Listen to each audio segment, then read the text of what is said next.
오늘은 한 해의 마지막 주일입니다. 한 해를 돌아보면 기쁨과 감사한 일들만 떠오르는 분들도 있겠지만 반대로요. 생각하지도 못했던 어려움과 실패, 마음 아픈 그런 좌절을 겪은 분들도 분명 있을 것입니다. 그래서 이맘때가 되면 많은 사람들이요 이렇게 말하죠. 올해도 정말 참 빨리 갔다. 남은 게 별로 없는 한 해였다. 우리도 비슷한 마음으로 이 자리에 앉아 있지 않을까요? 그런데 하나님 앞에서 던져지는 질문은 조금 다릅니다.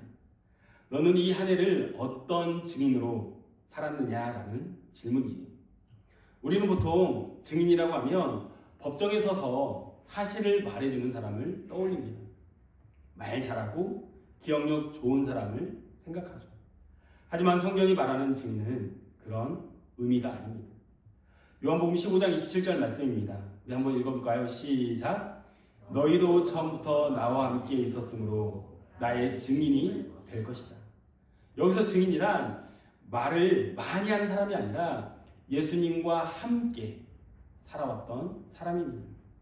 자신의 삶으로 진리를 보여주고 믿음을 말이 아니라 행동으로 살아내는 사람이 바로 성경이 말하는 증인이에요.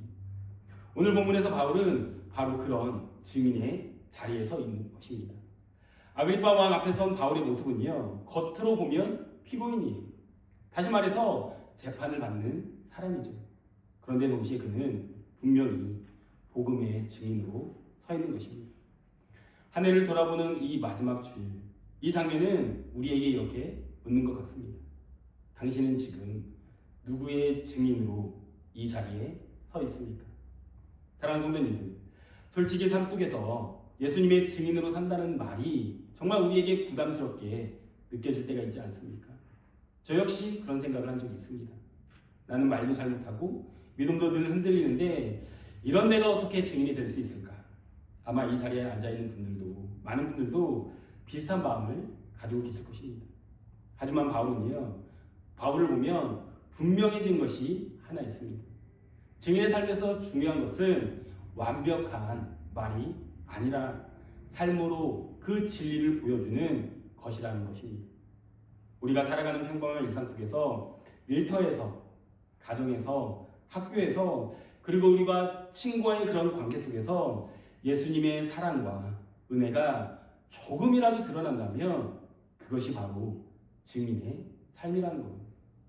오늘 이 말씀을 통해 한 해를 마무리하면서 우리가 조용히 자신의 삶을 돌아보는 시간이 되었으면 좋겠습니다. 나는 이 한 해를 누구의 증인으로 살아왔는가? 사람들 앞에서가 아니라 하나님 앞에서, 그리고 내 삶의 그 자리에서 진정한 증인으로 서는 은혜가 우리 모두에게 임하기를 주님의 이름으로 축복합니다. 자, 그렇다면 진정한 복음의 증인으로 살아가기 위해서 우리가 기억해야 할 것은 무엇일까요? 첫 번째, 복음의 출발점은 자신의 죄를 솔직히 인정하는 자리에서 시작된다는 것입니다. 바울은 아그리파 왕 앞에서 아주 의외의 말로 자신의 이야기를 시작합니다. 그런데 자기의 억울함을 말하지도 않고요, 억지로 누명을 벗으려 하지도 않습니다. 오히려 바울은 이렇게 솔직하게 고백해요. 나는 예수님의 이름을 반대하는 사람이었습니다. 성도들을 옥에 가두고 죽이는 일에 찬성하던 자였습니다. 사랑하는 성도님들, 이 고백은 바울에게 있어서 전혀 유리한 말이 아니었습니다.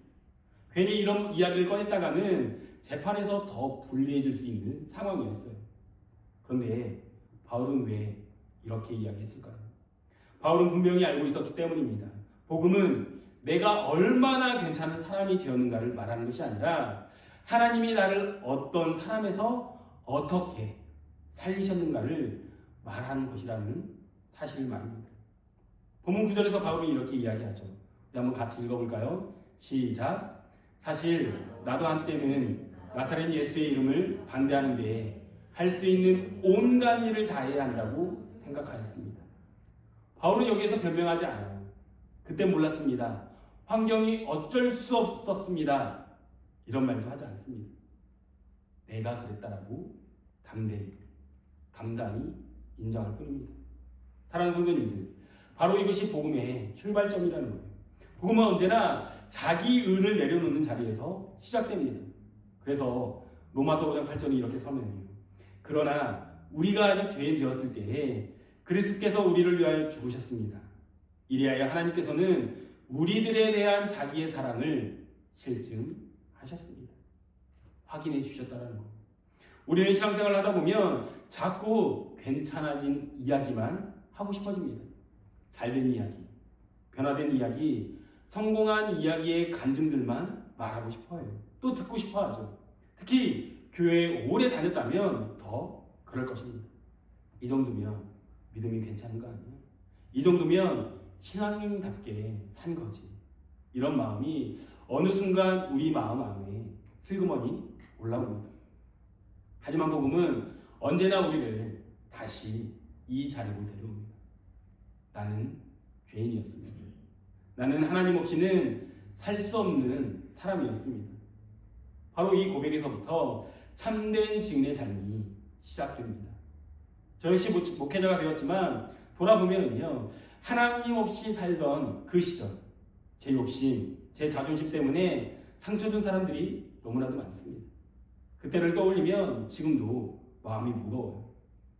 정말 죽이고 싶은 과거이고 숨기고 싶은 장면들입니다. 그런데 놀라운 사실이 바로 이것이에요.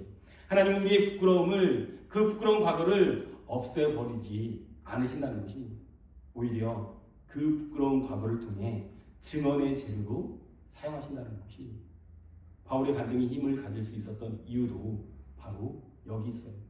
그의 과거가 깨끗해서가 아니라 그 과거가 너무나도 취했기 때문에 하나님께서 그를 살리신 은혜가 더 선명하게 드러났기 때문입니다. 그래서 바울은 고린도전서 15장 9절에서 이렇게 고백합니다. 한번 같이 읽어볼까요? 시작. 나는 사도들 가운데서 가장 작은 사도입니다. 나는 사도라고 불릴 만한 자격도 없습니다. 그것은 내가 하나님의 교회를 박해했기 때문입니다. 하지만 바울은 여기서 멈추지 않습니다. 이어지는 고린도후서 15장 10절에서 이렇게 고백해요. 그러나 나는 하나님의 은혜로 오늘의 내가 되었습니다. 나에게 베풀어 주신 하나님의 은혜는 헛되지 않았습니다. 바울의 고백은 우리에게 중요한 교훈을 줍니다. 과거의 실패와 또 죄가 그 사람을 정의하지 못한다는 것이죠. 하나님의 은혜가 사람을 새롭게 살리고 그 삶의 증언으로 바꾸시는 것입니다. 사랑하는 성도님들, 혹시 우리는 가족과 이웃 앞에서 내가 죄인이었음을 솔직히 고백하고 계십니까? 아니면 겉으로 보기 좋고 인정받을 만한 모습만 보여주며 그저 신앙인의 흉내를 내고 있지는 않습니까? 복음의 증인은요, 완벽한 사람이 아닙니다. 오히려 자신의 죄를 아는 사람, 그리고 그 죄 위에 임하신 하나님의 은혜를 아는 사람입니다. 그게 바로 증인이에요. 사랑하는 성도님들, 죄인임을 숨기지 않는 사람이 바로 복음의 증인이 되는 것입니다. 부끄러운 과거를 감추는 삶이 아니라 그 과거 위에 임하신 하나님의 은혜를 자랑으로 삼는 삶을 우리는 살아야 돼요. 오늘 이 한 해의 마지막 주일입니다. 자기 의를 내려놓고, 나의 의를 내려놓고 나는 은혜 없이는 살 수 없습니다. 나는 은혜 없이는 살 수 없는 사람입니다. 라고 고백하며 겸손한 증인으로 다시 설 수 있는 또한 그런 결단이 우리 교회 모든 성도님들 머리 위에 하나님의 축복이 가득하기를 소망합니다. 두 번째, 진정한 복음의 증인으로 살아가기 위해 우리가 기억해야 할 것은 무엇입니까? 복음은 세상의 권력과 자기 의를 내려놓고 하나님의 권위로 사람을 살리는 삶으로 이끈다라고 말씀합니다. 바울은 사도행전 26장에서 다메섹으로 가던 길을 우리들에게 들려줍니다. 그가 이야기하는 것은요, 단순한 회심의 스토리가 아닙니다. 바울이 겪은 사건은 권한과 권위가 뒤바뀌는 사건이었어요. 이전에 바울을 생각해 보십시오. 그는 대제사장들에게 권한을 받아 성도들을 박해했습니다.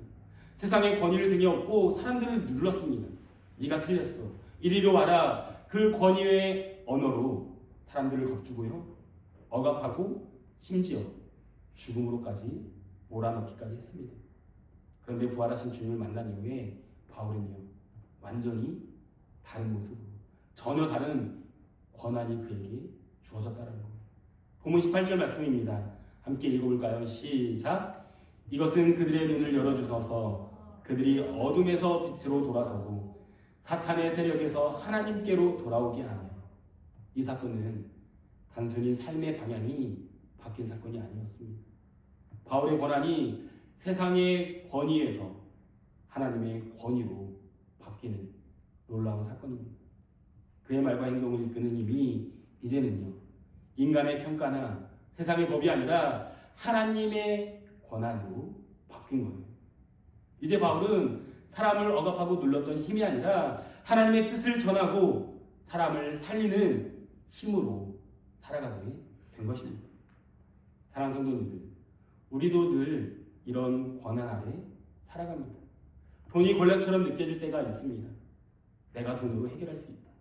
사람들의 평가가 우리의 마음을 지배할 때가 있습니다. 내가 너를 판단할 수 있어. 성공과 성취가 우리 삶을 좌우할 때가 있습니다. 내가 잘나서 가능한 일이야.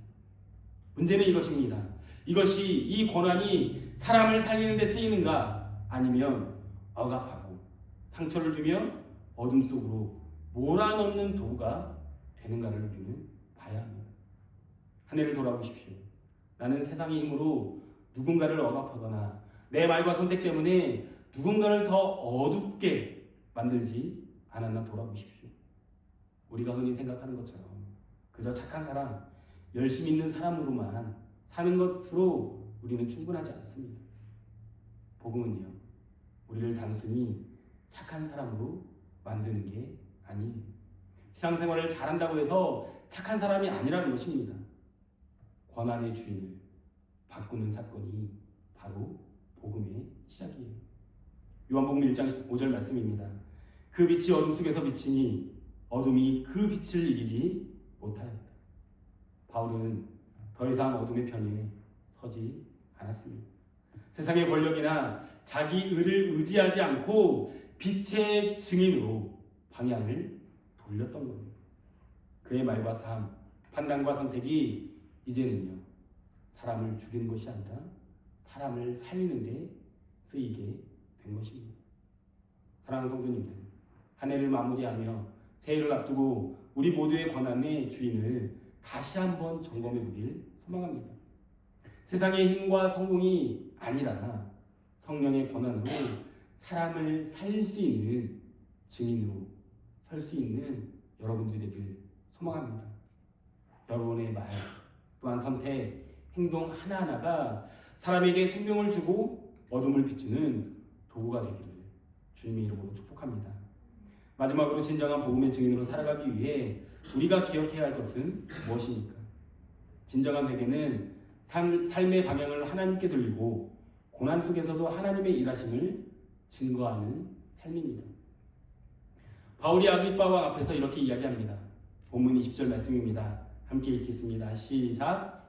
먼저 다마스쿠스와 예루살렘에 있는 사람들에게, 다음으로 온 유대 지방 사람들에게, 나아가서는 이방 사람들에게 회개하고 하나님께로 돌아와서 회개에 합당한 일을 하라고 전하였습니다.